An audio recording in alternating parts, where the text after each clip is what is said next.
welcome all of you to our virtual meetup as part of survivingbreastcancer.org. I am so thrilled that you guys are taking time out of your day to not only connect with each other in our amazing community, but also to come and get amazing content and meet each other. Because what I'm realizing in this amazing Surviving Thrivers Breast Cancer Warrior tribe, we all actually have like real lives outside of our diagnosis, right? Like this is not just our identity, even though, as you guys know, I like totally identify with it. But we all come with such great talent, such great backgrounds, such great experiences that like let's tap into that, right? Like we are literally a tribe that just rocks on so many levels. So I'm so excited tonight to partner with a couple amazing friends and speakers and colleagues for tonight's presentation and talking about surviving your first draft. So I know a lot of times too in surviving breast cancer, I talk to a lot of people of like, how do I cope? How do I come to terms with things? How do I make sense of everything that we have gone through? And a lot of times you hear, especially in support groups, do you keep a journal? Are you writing this? Oh, I'm not a writer. Have you started a blog? No, why would I blog? Like, like I'm fatigued. I'm tired. Like the last thing I want to do is like have to worry about my writing, right? But, after some time passes and we've created these journals, or we've created these experiences, how do we make sense of all of this and then take a very personal experience, whether it's breast cancer or whether it's some other experience that you've had? You have something to say, and that is of value. And we need to get it out there. We need to let people know, and we want to help as many people as possible. So that's really why I'm so excited that we're able to gather here tonight. So this evening we have, actually, I love how organically this grew as well. We have Dr. Carol Weaver, who will be spearheading a couple of the first initial slides, and then we have two special guests with us tonight. We have Leslie Yerger as well as Beverly Savaleta, and they are also experienced authors, thrivers, going out and sharing their story and their mission to really provide education. So we have a wealth of knowledge and information here.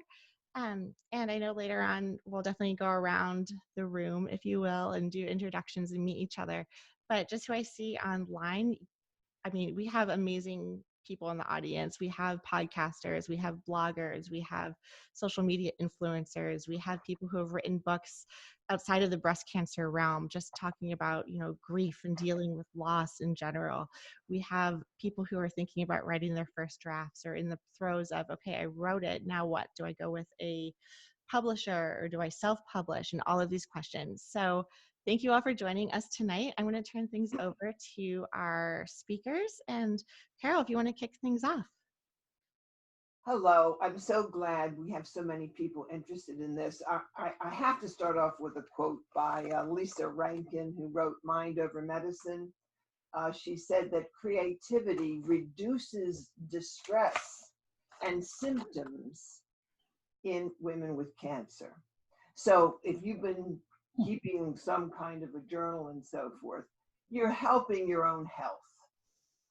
I'm delighted to have with us Leslie and Beverly, because I'm not the guru on how you write or how you write a first draft. It is very much an individual process. And so therefore, I'm going to welcome their commentary on how they did it. Both of them have published books on the experience of breast cancer, as I have. So I'm going to defer to them when I make these pronouncements.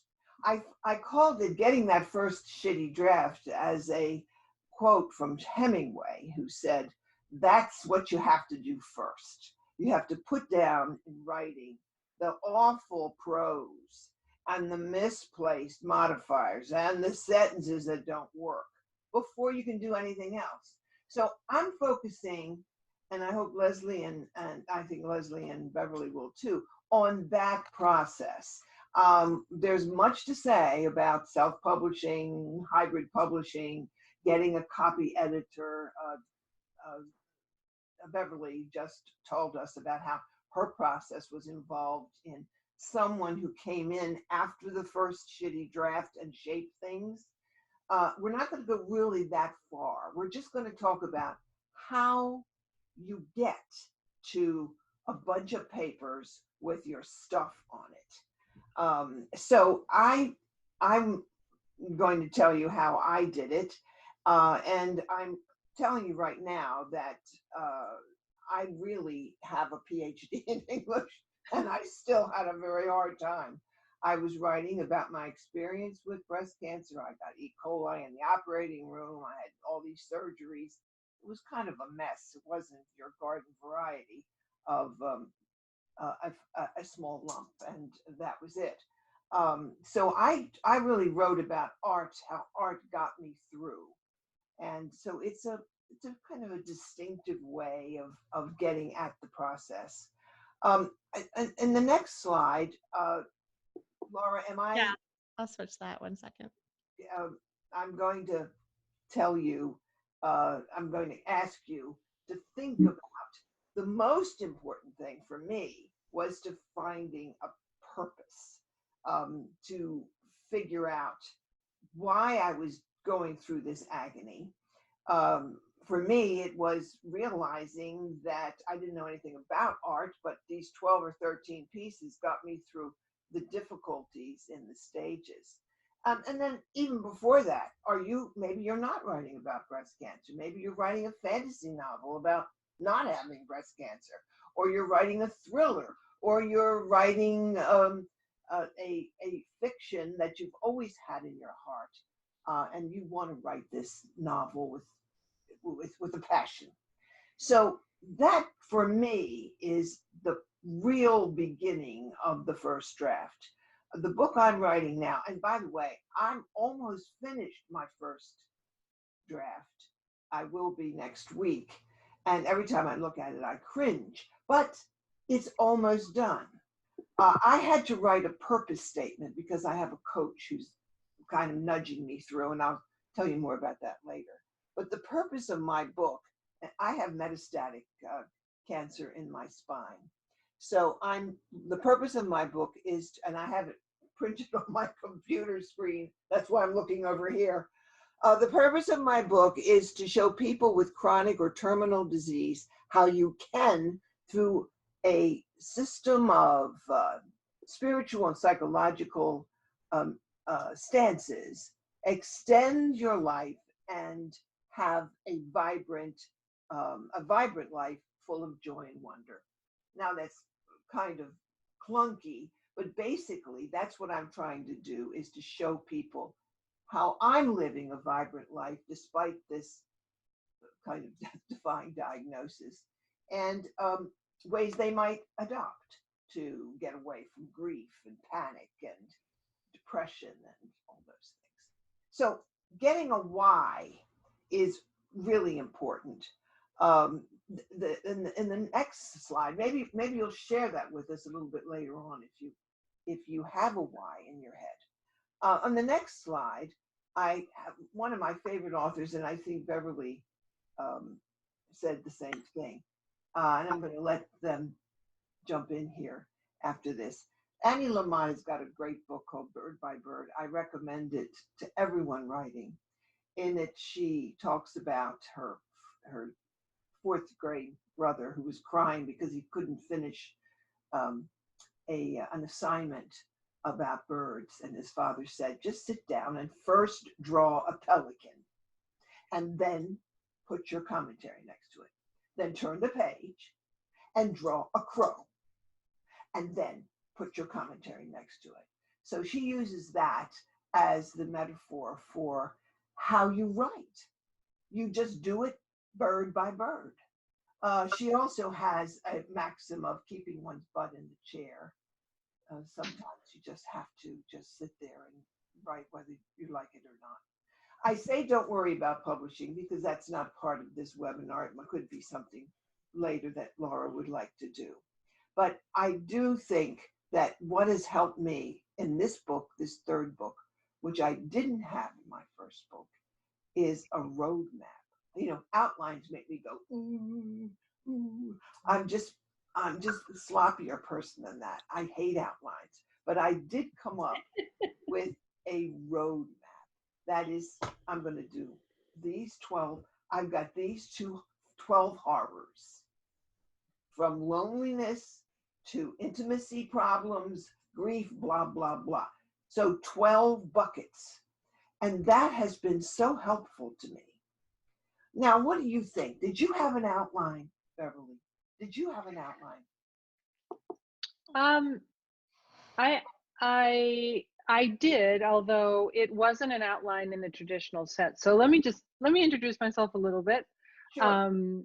I'm Beverly Savaleta. I'm an MD. I'm a family physician and breast cancer survivor. I've been no evidence of disease for 4 years, which has been wonderful. And I'm really happy to be here presenting and dialoguing with everybody.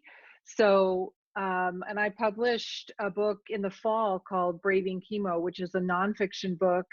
And so I wanted to, if you don't mind, go back to the why slide. Yeah. I do think that that is absolutely fundamental because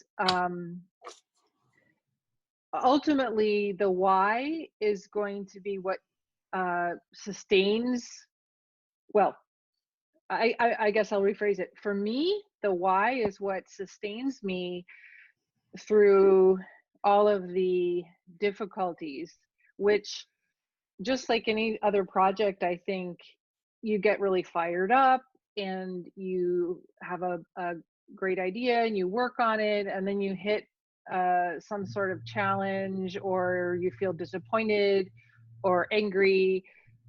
You know, you run into roadblocks. And so the more you can return to your why, and it might be several things, then that is what's going to sustain you for the long haul. So so true. I think so. For me, my why is that I want to help people who are having chemotherapy feel better during treatment. And so I'm going to write this book to help them educate themselves and take care of themselves. So it's an educational book for patients and their caregivers to know more about chemotherapy and help take care of themselves. So that's the goal. And when I'm feeling frustrated or just like running out of energy, running out of steam, and again, I've already published. It's been almost 3 months now, and so I'm into the marketing phase and book promotion, which is a marathon. Yeah. And so I just have to return to those little nuggets of, if I hear about somebody who is being helped by the book or thankful for the book, I return to that. I mean, I actually pull up either positive reviews or emails or little tidbits of information so that it's like returning to the core. It's like touching in with why you're doing what you're doing. So which I think is the same as almost any project that people feel strongly about. It's probably, I mean, maybe Laura, for you, your nonprofit work is driven by a passion for service. And so it's similar maybe to that. Exactly. I read quotes all the time. It's a lonely world sometimes to be on this marathon. Yeah, right. I believe, I mean, I love to read. I'm a reader, I'm a writer. So for those of you who might be writing a different genre that's maybe not so clearly tied to service as something like a nonfiction book, which is more clearly practical, like it's a how-to book or something like that. I mean, I believe that art heals and art is wonderful. So even if the purpose is, I'm going to write a book to make people have a great day, awesome. I need that. Everybody needs that. So I really think that however you phrase that why, that's your touchstone. And so anyway, I guess I've probably said enough on that. So What about you, Leslie? Yeah, well, well, first of all, my name is Leslie Yerger, and I'm author of Probably Benign. That's my book. It's a very small, little thin book. It's about a 2-hour read. And my why was I want to expose women to the idea and share the idea that while mammograms have done wonderful things for us over the last 5 decades or so that they've been in existence, that if you have dense breast tissue, you really need more than just a mammogram, or you might. And that's where we really need to go. And one of the phrases on my book is a devastating diagnosis, a 500-mile journey, and a quest to advance the next generation of breast cancer screening. And that is my why. It's right on the front of my book. And so I did this 500-mile walk across the top of Spain, and I had a lot of, thoughts and revelations as I was doing that. And I came to understand that this is kind of my calling. And so I talk about the walk, I talk about the calling, I talk about the diagnosis and the advancement of breast cancer screening all woven into one. And so I want women to know that there's more that needs to be done. And so that is my why. As far as an outline, absolutely. That's the first thing that I worked with my co-writer on, was an outline. We did an outline of the book. And did some work on that and agreed back and forth what the outline would be. And then actually we wound up sticking to it.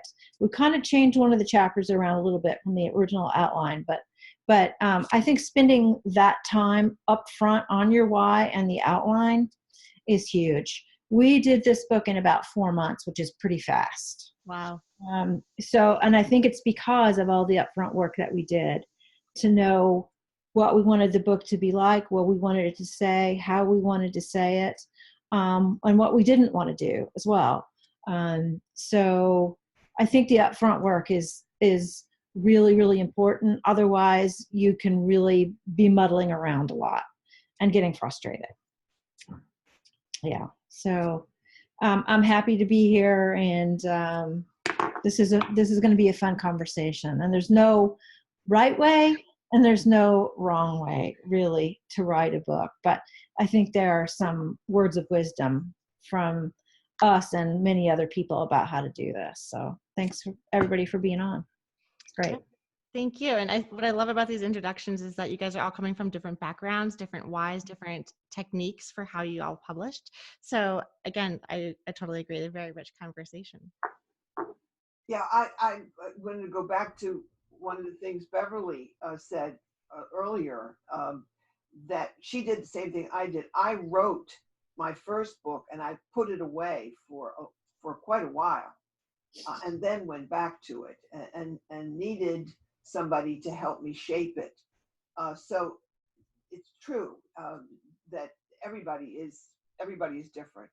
Mm-hmm. So Annie Lamott, keeping one's butt in the chair, bird by bird, and then the next author I would recommend is Joanna Penn. This is her website. She writes mostly fictional books, but she does a lot for writers, and has a book that I have right here next to me. It's called Productivity for Authors. It's a skinny book, but it's really packed with all of your concerns, all of the things that do come up. And she spends a lot of time on finding time to write and scheduling and that sort of thing, which I'm not very good at. I write when I can. I mean, people say, oh, you should write every day. I don't do that. I try to do a number of pages a week.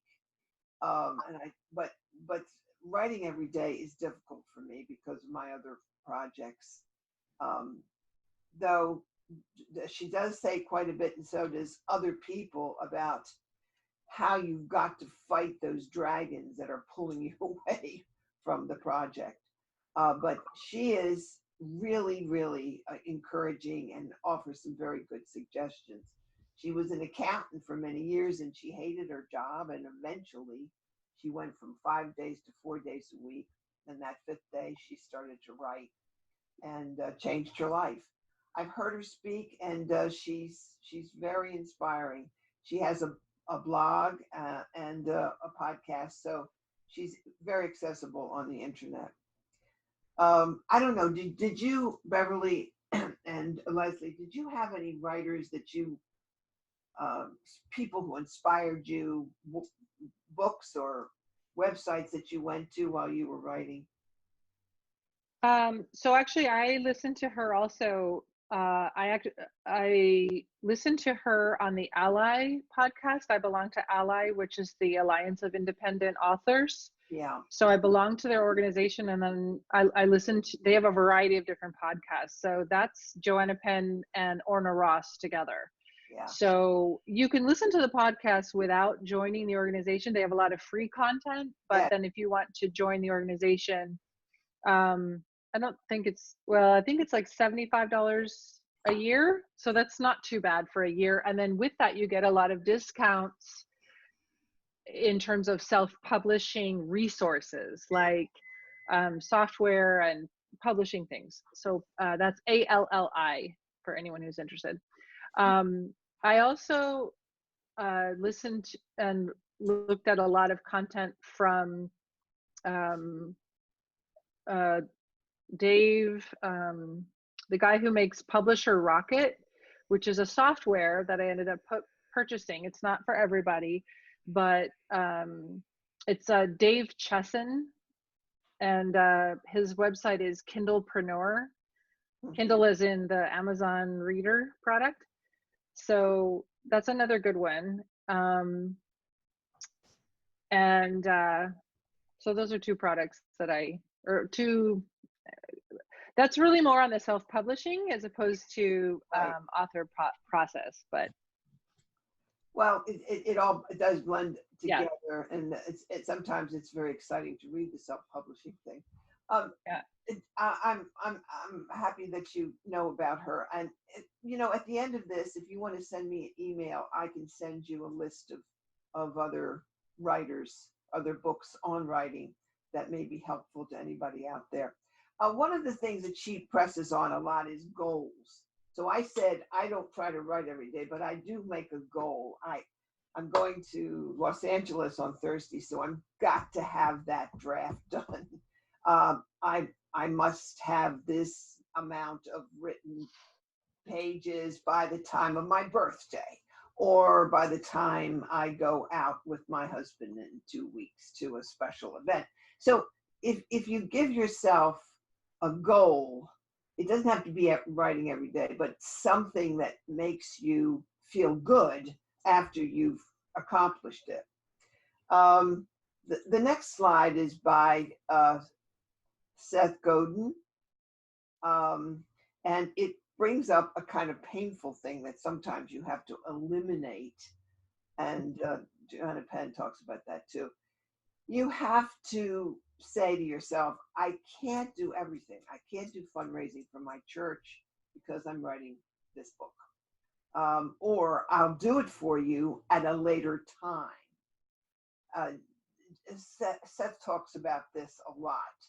You don't want to be busy, you want to be productive. And especially that creative quote by Lisa Rankin. You want to be creative. You have to have those hours.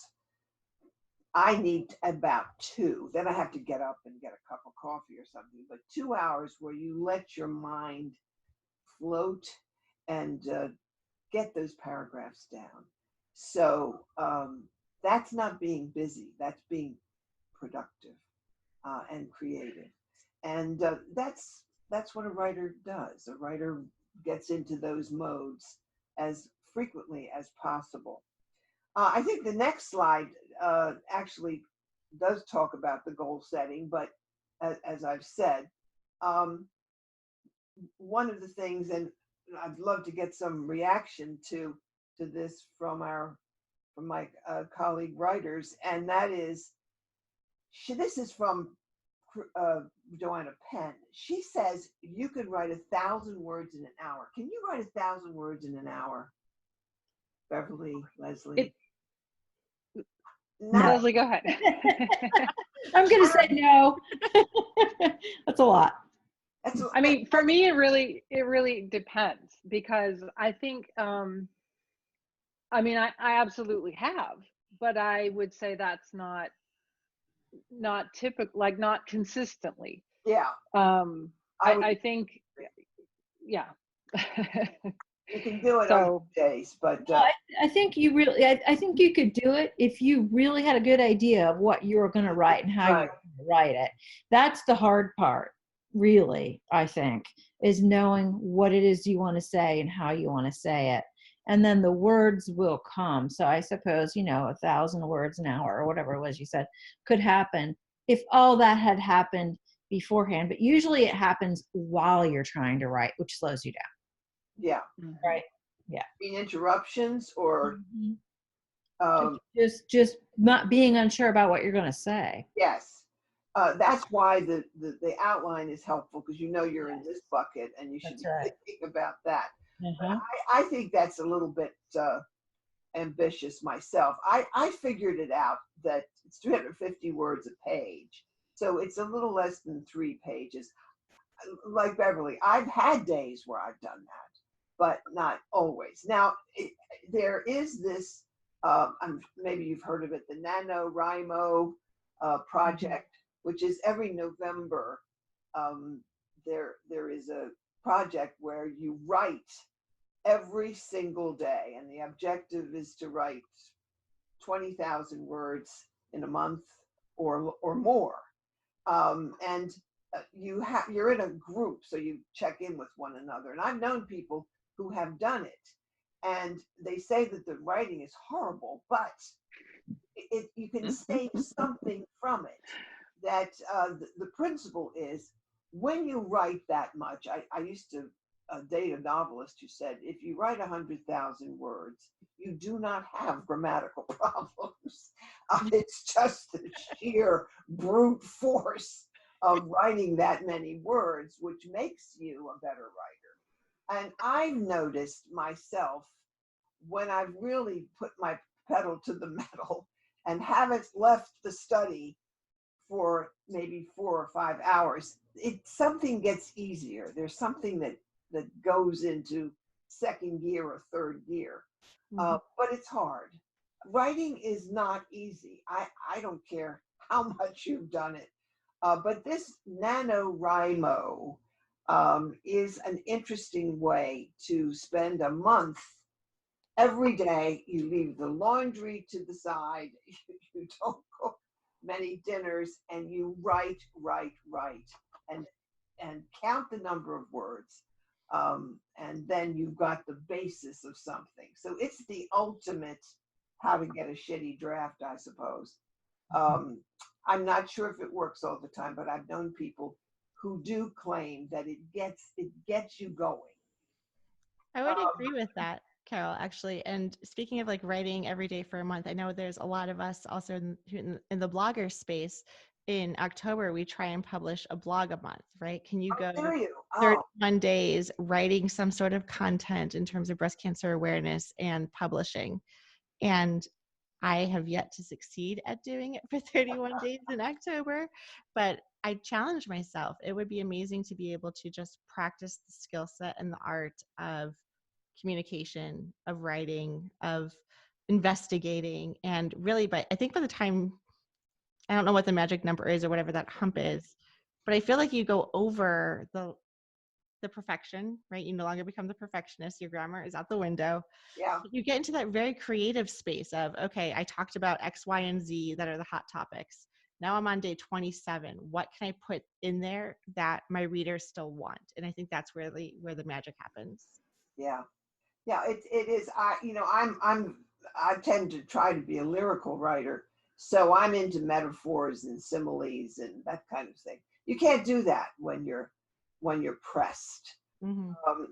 But I do think there's value in that, to just get it out there, let it flow as much as possible, and then later on go back and see what you have. Sometimes you'd be pretty surprised at when you're on deadline, for example, what will emerge from you. So this gives you a rough idea that memoir and nonfiction, for example, is shorter than romance or thrillers, 50 to 70,000 words. In children's books, I don't know if anybody out there is thinking about writing a children's book. It's very, very short, but of course you have illustrations, so that's another aspect to it. Mhm. How long were your books? Beverly, you said, Leslie, you said yours was quite small. Yeah, it's pretty small. It's like 100 pages, even with all the, note to the reader and acknowledgments in the back. So it's pretty short. But that's what I wanted. I didn't want a long, thick book. I didn't want it to be off-putting to pick up. People tell me, they get through it in 2.5 hours. And that was my goal. I wanted it to be an interesting read, but a quick read. So, and I tend to be sort of concise, and I use less words to say what I want to say, I think, than a lot of people do. And so it just fits me. It fits me to have a short action-packed book. And so that's kind of, I guess that's just, part of me coming out in the way that just my being. So it's pretty short. The publishing industry is now saying shorter is better. Well, I think with a less attention span that people have these days, I was just thinking if they pick up a big thick book, they're gonna choose a smaller book. So be the smaller book. That was my thought process, right or wrong. Industry is saying that you're probably right.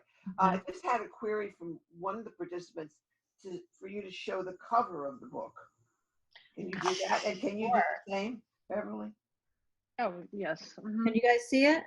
Probably benign. Yes. And it's got a picture of the Camino de Santiago trail on it. That's great. I laugh and I tell people, no one is ever going to accuse me of plagiarism, because I don't think anybody has ever paralleled, the Camino de Santiago with breast cancer screening before. It's nothing if not unique, So Beverly's showing her book. Oh, sorry. Very official. Oh wow. There's Braving Chemo. Chemo. Oh God, that contraption. I remember that so well in chemo. The Ivy pole. The Ivy pole. Thank you so much. I've suppressed. That's a very I know. good-looking cover. Yes, and I will compile all of these resources and links to all of your books and all of the references to the like the Ally podcast and different resources, because I'm taking notes too, but we can compile an email and I'll send it out to everyone who had RSVP'd since I have your email addresses. Awesome. Thank you. So, Carol, I wanted to make a comment about the outlining process, because I did not sit down and make a bullet point roadmap or outline. But what I did start with, and this is a little peculiar, I think when I write my next book, it won't be this way.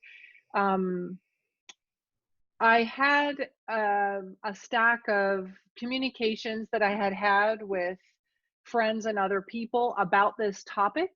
Yeah. So I had some material that was like notes, because I had been communicating with people about chemotherapy, about my subject matter. Okay. Yeah. So about chemotherapy side effects. And it was so I had printed out transcripts of text messages, emails. I had some handouts from like a medical setting. Mm-hmm. So I had this material, and that stack of papers, that stack of notes was what I was using when I started writing. Right. And then as I was going through the draft, I was kind of cutting and pasting and moving things, and then I'd go back to another section and I'd write some more if I thought, oh, this really needs to go with that other topic. So I think it functioned in some ways kind of like an outline because it was subtopics. It sorted itself into subtopics, and we've been talking about this this topic of how to get yourself on some sort of schedule or routine of Yeah. sitting down and writing. But one thing that has worked for me, and I want to say that I think I got the idea from I wrote it down here. So this is it. uh, and it's terribly messy, but I read years ago a book called The Artist's Way by Julia Cameron. I'm Oh, sure you all have heard of it. oh, it's wonderful. She's wonderful. Yeah. So actually, Laura, if you want to make like a little resource email to send out a post or something, it'd be great for people. And she has lots of great ideas. She does. And one of them was terrible for me, which is what she called morning pages, which Yeah. is what Carol said, sit down and write 3 pages every day. And I did that for a month. And it was the worst drivel ever. And none of it ever turned into anything. I mean, it was like 3 pages of just mind vomit, just, I don't know, complaining, or I don't know. It was nothing. It was pointless. So I just decided this is not for me. Like, this process is not my process. And instead, I bought little notebooks and I put them everywhere. The bathroom, the kitchen, my bedside table, my car, my backpack, my work bag. And I decided that everywhere I was, no matter where I was, when I had an idea, I was going to write it down. So I did that. And that completely changed my writing life. Wow. So this happened about 7 years ago. And of course, it's a disaster because I have like 10 of these things. Plus, I have all the notes on my phone. I'm kind of glad I'm not the only one. I just have to it's like an AA meeting, like me too. I have journals Yes. everywhere. And Yes. like, here's one, I'm just going to stick with it. No, there's notes everywhere. And Yeah. so, like, I'll be in the car and then an idea will show up and I'm like, okay, how do I do the voice record on my phone? So I've done that too. Yeah, I will, the other thing I do is I email myself. Mm-hmm. So I will email myself just like a Mm-hmm. random email of like 2 sentences as a reminder to do that. But it really changed it because it's, number one, I'm writing it down. Number two, I'm kind of putting a pin in it. And it really did change things because then even, so back to this book, when I was writing this book over the course of months, I still did that because I've been working. I mean, I work full time. And so when I would go into a work cycle, I really wasn't writing, except that I would go, oh my gosh, I need to include such and such a resource. right. Yeah. And then I would have to write it down. And then a week later, I would get to go back to the manuscript and add it in. But at least I would know that that was somewhere and I could go and look it up and add it in. So I found that technique to be very helpful. So I just can't believe you mentioned The Artist's Way. I should have said that right from the start. I'm humbled because I must have 10 or 20 journals that I did do the 3 pages, the morning pages, for years and years as a single parent. And it was my, kind of sanctuary. Yes, it in a certain way, it is like a windshield wiper across your mind in the morning. Yeah. That it can, you put all the drivel that's in your head, and then you can start the day. It's interesting that I didn't do that when I was writing this book, my first book. So I sympathize with both things, and I have those little notebooks all over the place too. Do you have any recommendations? I'm just asking in the chat question from Sarah. How much writing a week is a good balance in order to not get overwhelmed or even frustrated? What I'm hearing is that it really depends, which is such an unsatisfying answer sometimes, right? But how do you find what that personal balance is for you? Well, I'll just share my story and how my book came into being. And that was that I did work with this co-writer. And so the writer would, first of all, I had this self-imposed deadline that I did not meet, but came close to it. I wanted it published in October, and we got mid-December, so that's not too bad. So I was in this big hurry. But he would send me text, and I would basically do what I wanted to do to them. And I was basically just all in for like 3 months, whether I was frustrated or not. So that was my mode, is to just go all in, be all about writing this book, and just keep going until I was done, because I wanted to make this self-imposed deadline. And so I did not have another full-time job to go to at that time. So I was just all in, and that's how it worked for me. And I know that's not going to work for everybody, but I got it done in 4 months. So that's pretty fast. Having a co-writer, I think, was also, as it says here, an accountability technique. Very much so. Yeah, right. Because he would sometimes, text me or call me and say, well, what'd you think of chapter 5? And I kind of needed to have a response for that. So, yes. I'm a great believer in writers groups.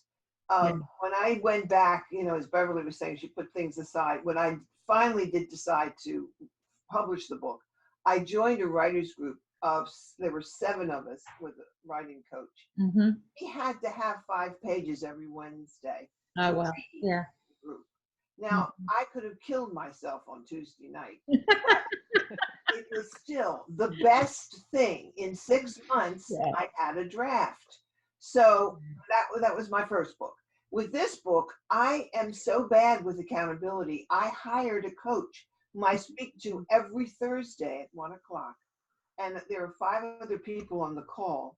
And you have to read her something, not 5 pages, but something. And that makes you feel like, oh, what did I do this week? Let's just do these 2 paragraphs. At least it says to you, you have to do something every week.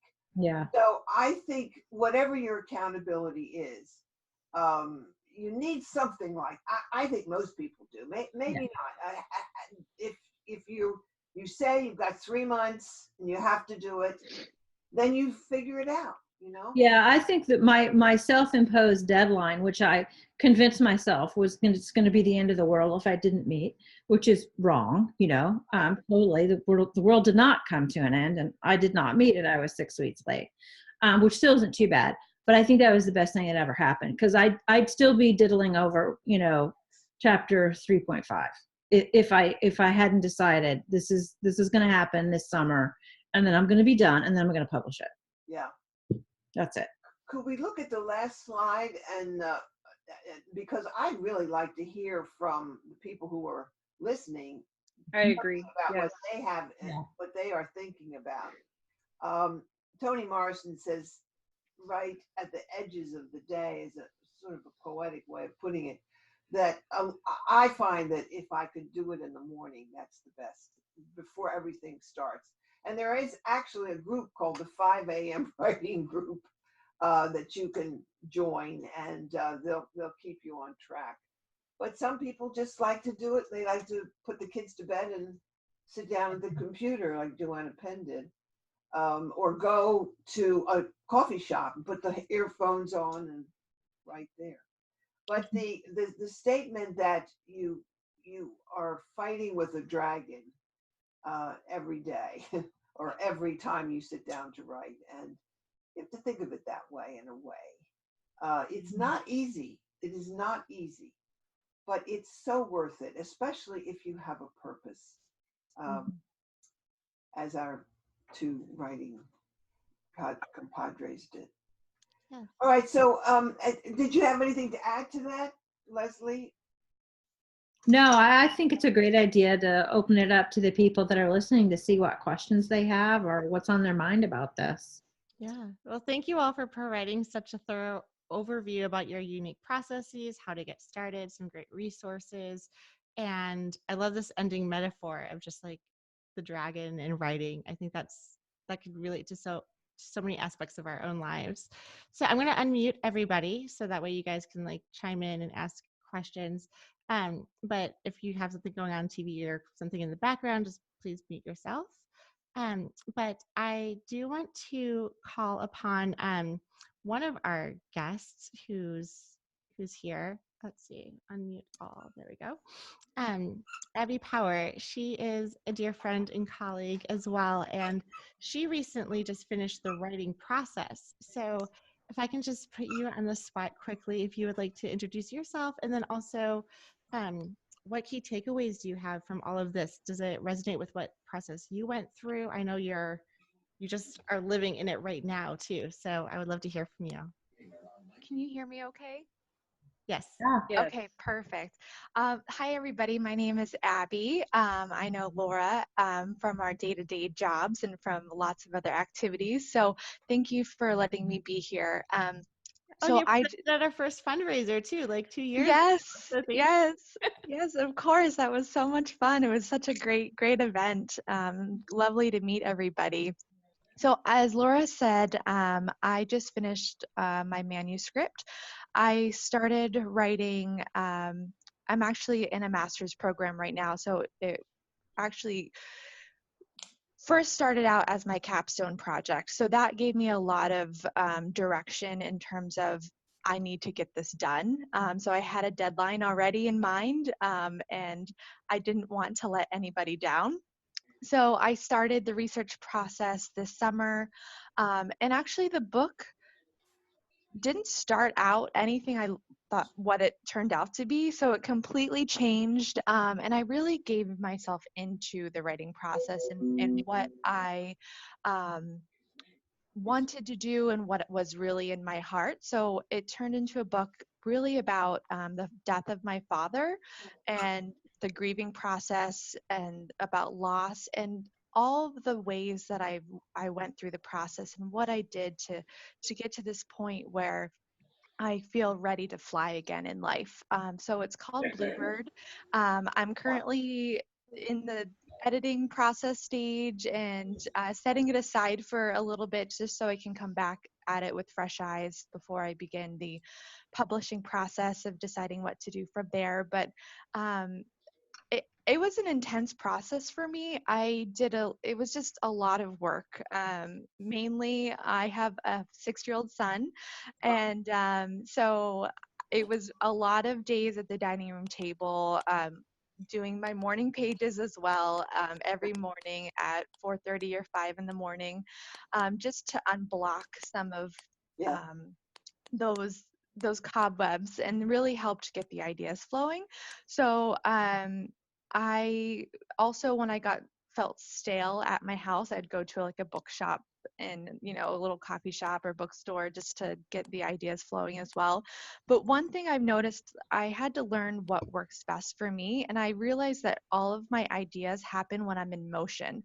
So whether that is when I'm dancing or running or driving in a car or near even running water, it was always in motion. So like everybody here, I had notebooks, post-it notes, note cards everywhere. I still do to this day. And I mean, in my bag at work, in my car, because I knew if I didn't put down the idea right away, it would just fly away and I would never get it back. And sometimes I just drive in my car and just see what pops up for me.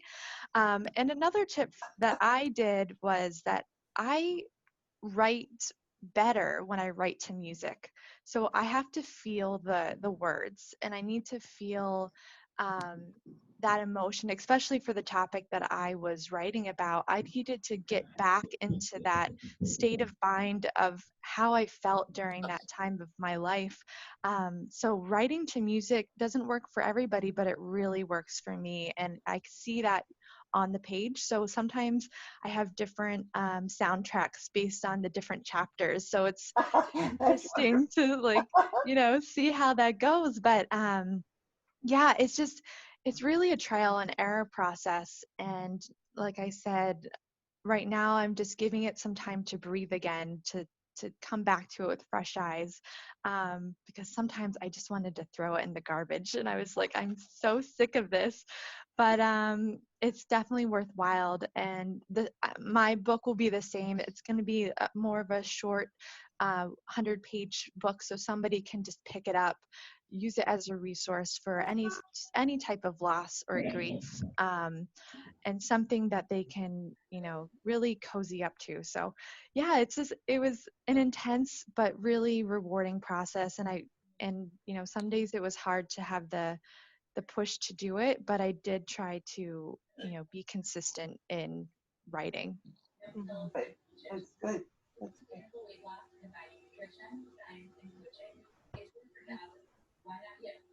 So there has to be other burgeoning questions out there.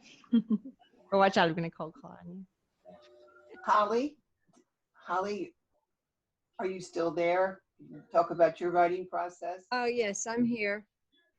Well, can you hear me? Yes. Yeah. Oh, good.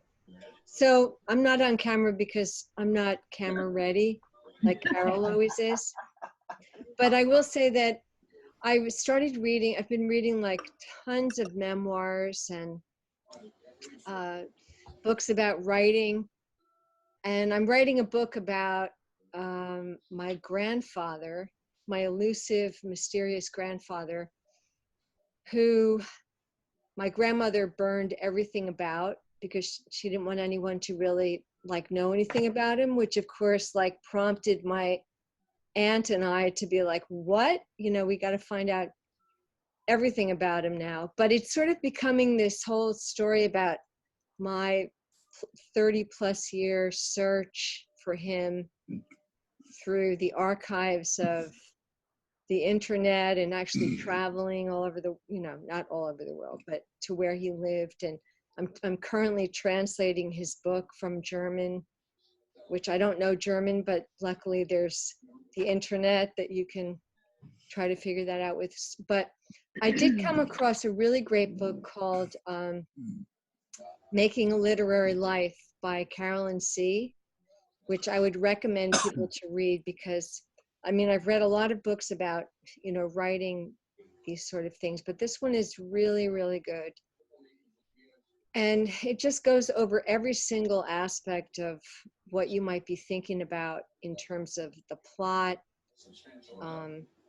characters. She has a really great position on characters. I'm only halfway through, so I can't tell you the end. And, and I've never written a book yet, so I'm just, going through the process, and I'm very happy to be hearing about the process of all of you guys, because, I'm trying to do a couple hours a day. It's very hard. It's very hard to do that, especially I think when you have a very busy life, and especially as a woman. I know it's not politically correct to say that, but I do think that women have more responsibility, and so there's a lot more distraction.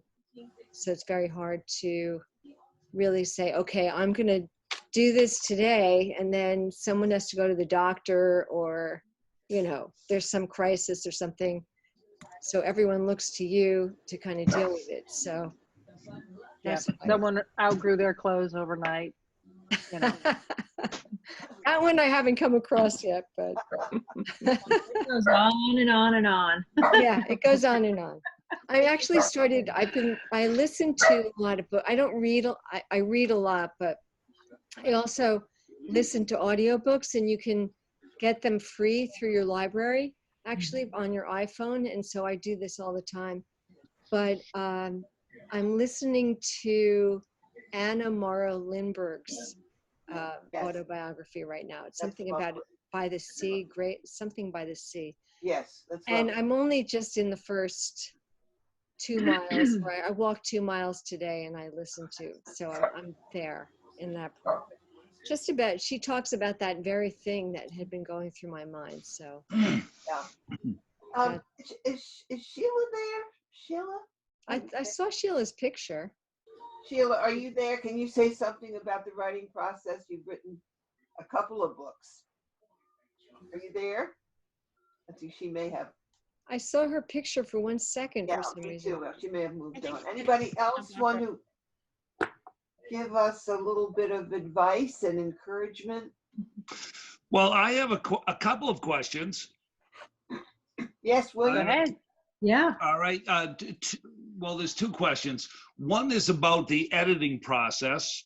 Can you describe the various processes that you go through to edit your manuscripts? And two, is there a particular physical place where you feel that you're better at composition? Well, it's a totally different hat. Editing is a totally different hat. I mean, Yeah. you have to separate yourself from the creative area and get a sense of what the book should look like. So it's a completely different process.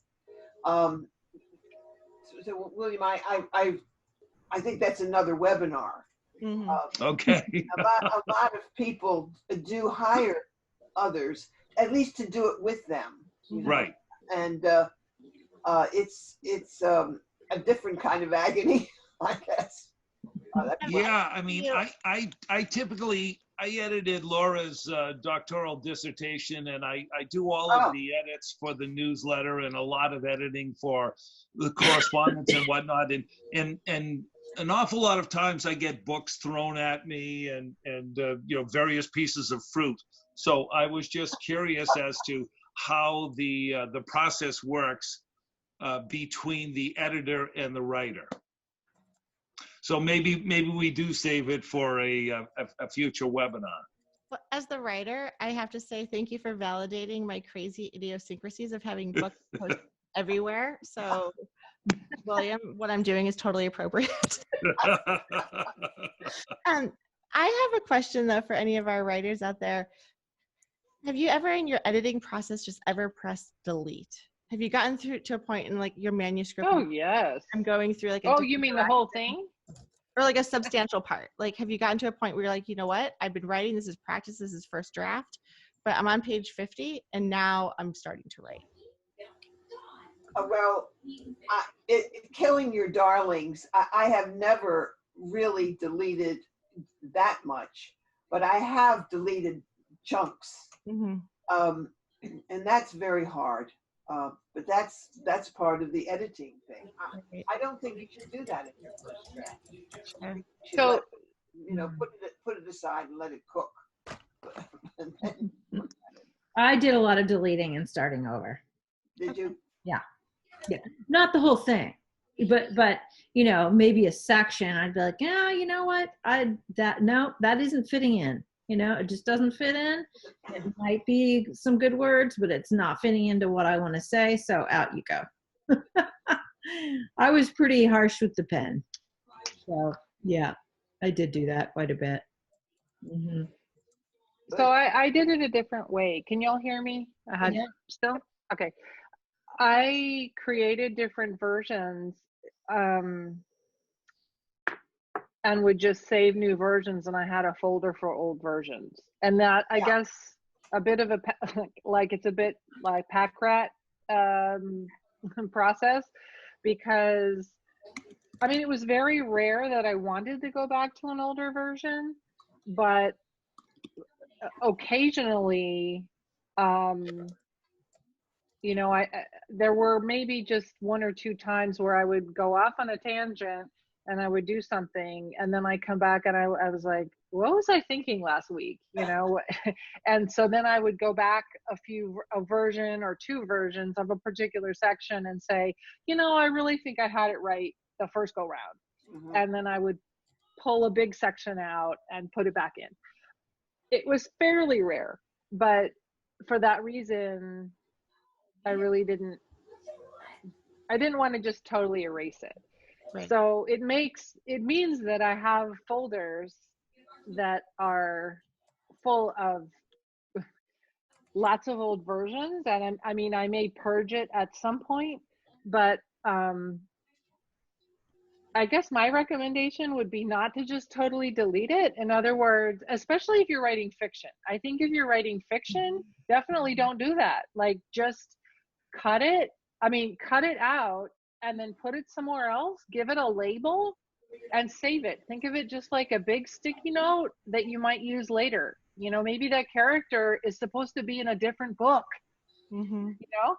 So, but don't just delete it. I think that's good advice. I think saving versions in particular is a wise idea, especially before you publish. And it doesn't cause that much extra work. Just save the things that you that you don't like. But when you see something that is obviously not good, then you should kill your darlings. Yeah. I have one very short story. I was at a situation in my book where I basically had a meltdown and I thought it was just awful, and I was ready to scrap the whole thing. And I realized I was in a writing class as well, and I was talking to my professor, and she said, you know, you're in the I suck phase. I'm like, okay, well, what do I do in the I suck phase? She's like, you just keep going. And I think part of it is that imposter syndrome of I'm not good enough. Who is going to read this book? It's like, I'm not a writer. So it's part of it is believing and getting over that initial hump and seeing where it goes once you break past those barriers. But one resource that I found really helpful is the book Wild Ideas by Kathy Wild. It's about creativity from the inside out, and she goes through that process of getting to the I suck phase and how to get past that. So I would just recommend, sometimes I did delete whole sections, but sometimes it was my inner self trying to sabotage myself. I'm really glad you brought that up, Abbie. I was wondering if anybody would ask about that. I didn't want to derail us too much, but I think that's a really important point. After I did my first draft, and I actually did a lot of my own editing, I had beta readers read it, and then I did put it aside for several years, for about 2.5 years, and I spent a lot of time researching publishing and sort of the business of publishing and the logistics and all of that. But a lot of what I was doing was soul searching about, do I need to publish this book? Does the world need this book? It was kind of on an unconscious level. And I think everybody needs to wrestle with that and come to the conclusion that the only person that can write your book is you. So thank you for mentioning that, and I'll have to look up the book Wild Ideas. But yeah, I'm glad. I just want to support everybody in doing that, because it's a fundamental point. Yeah. Well, this has been wonderful. I want to make sure, like, Tina, I'm not sure if you have any questions, or Sarah, give you guys all an opportunity to ask. It sounds like we have such a great interest in this writing, and I'll call upon you guys as well. I feel like we should have a follow-up to all of these discussions, right? This was just kind of uncovering the first draft, as the title has suggested, and it sounds like we can definitely take this a little bit further in another hour type of meetup in future months, talking about the editing process, the marketing process, the publishing process, self-publishing versus finding a publisher, etc. Like, there's so many options. I love the idea of what you were mentioning, Beverly, about the soul searching, right? Like, so much of this could also be healing. And then what is that next phase of getting that out there, and not helping just yourself through the writing process, but a greater cause. So I love that. And Sarah, how are you guys doing? Good. This has been great. Good. It has been great. I want to show my book cover, because Oh yes, please. Yes. and just as a reminder, it is really wonderful to hold your book, your published book, in your hand, and all this pain and so forth is worth it if you're proud of it. Yes. So, Carol, can you hold it closer? can I do that? Yeah. So Carol's book There is you go. Side Called Effects. Side Effects. The artist Beautiful. Beautiful. cancer, and I hope I'll get the same artist to do a different cover for this one that's coming up. Anyway, it was really a pleasure, and maybe we can revisit this topic in a different aspect. But I really appreciate Beverly and Leslie being here and their process too. And I salute all of you for beginning the project and going. It's worth it.